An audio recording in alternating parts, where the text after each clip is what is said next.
Hare Krishna, Radhe Radhe. Welcome to my channel. तो जी कैसे हो आप सभी लोग। उम्मीद करती हूँ कि राधे कृष्ण जी की कृपा से आप सभी लोग अच्छे होंगे और स्वस्थ होंगे। तो जी आज की वीडियो में हम जानेंगे जीवित पुत्रिका व्रत की 3 कथाएं, जीमूत वाहन राजा, सियारिन और भगवान कृष्ण से जुड़ी व्रत कथाएं।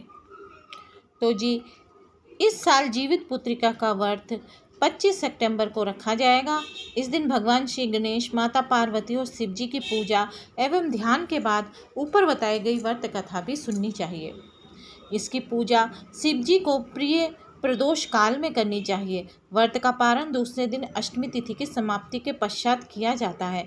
यहाँ मैं आपको जितिया व्रत की 3 कहानियाँ अपनी परंपरा के अनुसार जो कथा आपके यहाँ पढ़ी जाती है सो आप पढ़ सकते हैं।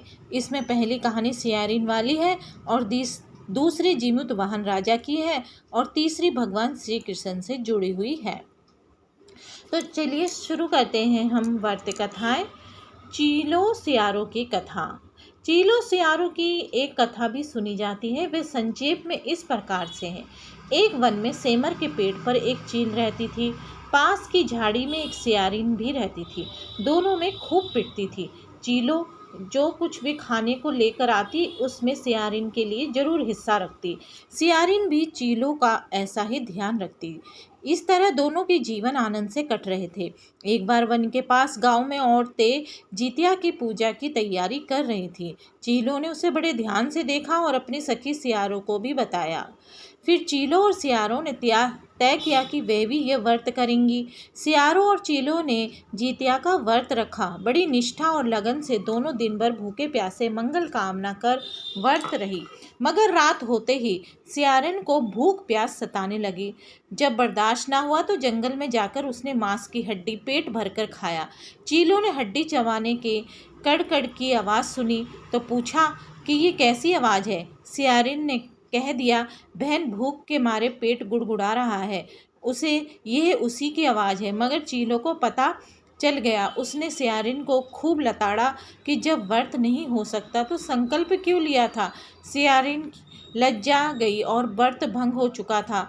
चीलों रात भर भूखे प्यासे रहकर व्रत पूरा की। अगले जन्म में दोनों मनुष्य रूप में राजकुमारी बनकर सगी बहनें हुई। सियारिन बड़ी बहन हुई और उसकी शादी एक राजकुमार से हुई। चीलो छोटी बहन हुई। उसकी शादी उसी राज्य के मंत्री पुत्र से हुई। बाद में दोनों राजा और मंत्री बने। सियारिन रानी के जो भी बच्चे होते वे मर जाते, जबकि चीलों के बच्चे स्वस्थ और हट्टे कट्टे रहते। इससे उसे जलन होती। उसने कभी उनका सर कटवाकर डब्बे में बंद कर दिया, पर वे शीश मिठाई बन जाती और बच्चों का बाल तक बाका ना होता।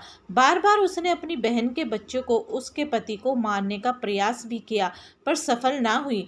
आखिरकार देव योग से उसे भूल का आभास हुआ। उसने क्षमा मांगी और बहन के बताने पे जीवित पुत्री का व्रत विधि विधान से किया, तो उसके पुत्र भी जीवित रहे। जीवित पुत्री का व्रत कथा। गंधर्वों के राजकुमार का नाम जीमूत वाहन था। वे बड़े ही उदार और परोपकारी थे।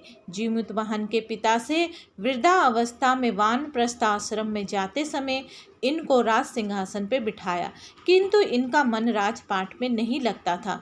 वे राज्य का भार अपने भाइयों पर छोड़कर स्वयं वन में पिता की सेवा करने चले गए। वन में ही जीमूत वाहन को मलिवती नामक राजकन्या से भेंट हुई और दोनों में प्रेम हो गया। एक दिन जब वन में भ्रमण करते हुए जीमूत वाहन काफ़ी आगे चले गए, तब उन्हें एक वृद्धा विलाप करते हुई दिखी। पूछने पर वृद्धा ने रोते हुए बताया, मैं नागवंश की स्त्री हूँ। मुझे एक ही पुत्र है। पक्षीराज गरुड़ के कोप से मुक्ति दिलाने के लिए नागों ने ये व्यवस्था की है। वे गरुड़ को प्रतिदिन भक्षण हेतु एक युवा नाग सौंपते हैं। आज मेरे पुत्र शंखचूड़ की बलि का दिन है। आज मेरे पुत्र के जीवन का संकट है और थोड़ी देर बाद ही मैं पुत्रहीन हो जाऊंगी। एक स्त्री के लिए इससे बड़ा दुख क्या होगा कि उसके जीते जी उसका पुत्र ना रहे।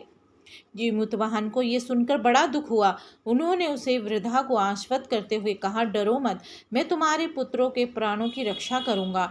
आज उसके स्थान पर स्वयं मैं अपने आप को उसके लाल कपड़े में ढककर वध्यशिला पर लेटूंगा, ताकि गरुड़ मुझे खा जाए पर तुम्हारा पुत्र बच जाए।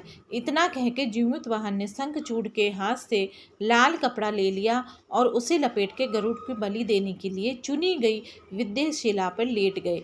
नियत समय पर गरुड़ वेग से आए और वे लाल कपड़े में ढके हैं जीमूतवाहन को पंजे में दबोचकर पहाड़ के शिखर पर जाकर बैठ गए। गरुड़ ने अपनी कठोर चोंच का प्रहार किया और जीमूतवाहन के शरीर में से मांस का बड़ा हिस्सा नोच लिया। इसकी पीड़ा से जीमूतवाहन की आंखों से आंसू बहने निकले। वे दर्द से कराहने लगे। अपने पंजे में जकड़े प्राणी की आंखों में से आंसू और मुंह से कराह सुनकर गरुड़ बड़े आश्चर्य में पड़ गए, क्योंकि ऐसा पहले कभी ना हुआ था। उन्होंने जीमूतवाहन से उनका परिचय पूछा। जीमूतवाहन ने सारा किस्सा कह सुनाया कि कैसे एक स्त्री के पुत्र की रक्षा के लिए वे अपने प्राण देने आए हैं। आप मुझे खाकर भूख शांत करें। गरुड़ उनकी बहादुरी और दूसरों की प्राण रक्षा के लिए स्वयं का बलिदान देने की हिम्मत से बहुत प्रभावित हुए। उन्हें स्वयं पर पछतावा होने लगा। वे सोचने लगे कि एक ये मनुष्य है जो दूसरे के पुत्र की रक्षा के लिए स्वयं की बलि दे रहा है, और एक मैं हूँ जो देवों के संरक्षण में किंतु दूसरों की संतान की बलि ले रहा हूँ। उन्होंने जीमूतवाहन को मुक्त कर दिया। गरुड़ ने कहा, हे उत्तम मनुष्य, मैं तुम्हारी भावना और त्याग से बहुत प्रसन्न हूँ। मैंने तुम्हारे शरीर पे जो घाव किए हैं उसे ठीक कर देता हूँ। तुम अपनी प्रसन्नता के लिए मुझसे कोई वरदान लो। राजा जीमूतवाहन ने कहा कि हे पक्षीराज, आप तो सर्वसमर्थ हैं। यदि आप प्रसन्न और वरदान देना चाहते हो तो आप सर्पों को अपना आहार बनाना छोड़ दें। आपने अब तक जितने भी प्राण लिए हैं उन्हें जीवन प्रदान करें। गरुड़ ने सबको जीवन दान दे दिया और नागों की बलि ना लेने का वरदान भी दिया। इस प्रकार जीमूतवाहन के साहस से नाग जाति की रक्षा हुई। गरुड़ ने कहा, तुम्हारी जैसी इच्छा वैसा ही होगा। हे राजा, जो स्त्री तुम्हारे इस बलिदान की कथा सुनेगी और विधि पूर्वक व्रत का पालन करेगी, उसकी संतान मृत्यु के मुख से भी निकल आएगी। तब से ये पुत्र की रक्षा हेतु जीमूतवाहन की पूजा की प्रथा शुरू हो गई है। ये कथा कैलाश पर्वत पर भगवान शंकर ने माता पार्वती को सुनाई थी। जीवित पुत्रिका के दिन भगवान श्री गणेश, माता पार्वती और शिव जी की पूजा एवं ध्यान के बाद ऊपर बताई गई व्रत कथा भी सुननी चाहिए। तो जी ये थी दूसरी कथा। अब हम शुरू करते हैं भगवान श्री कृष्ण जी की तीसरी कथा। ये कथा महाभारत काल से जुड़ी हुई है। महाभारत युद्ध के बाद अपने पिता की मृत्यु के बाद अश्वत्थामा बहुत ही नाराज था। उसके अंदर बदले की आग तीव्र थी, जिस कारण उसने पांडवों के शिविर पर घुसकर सोते हुए 5 लोगों को पांडव समझकर मार डाला था, लेकिन वे भी द्रौपदी के 5 संतानें थीं।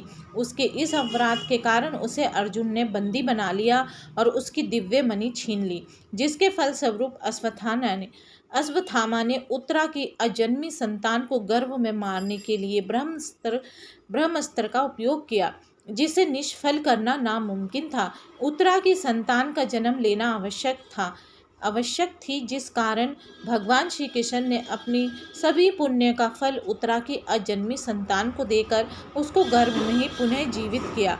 गर्भ में मरकर जीवित होने के कारण उसका नाम जीवित पुत्रिका का पड़ा और आगे जाकर वही राजा परीक्षित बना। तभी ही से व्रत को किया जाता है। तो जी ये थी आज की वीडियो में 3 कथा जीवित पुत्रिका की। अगर आपको आज की वीडियो अच्छी लगी हो तो वीडियो को लाइक एंड शेयर करना ना भूले।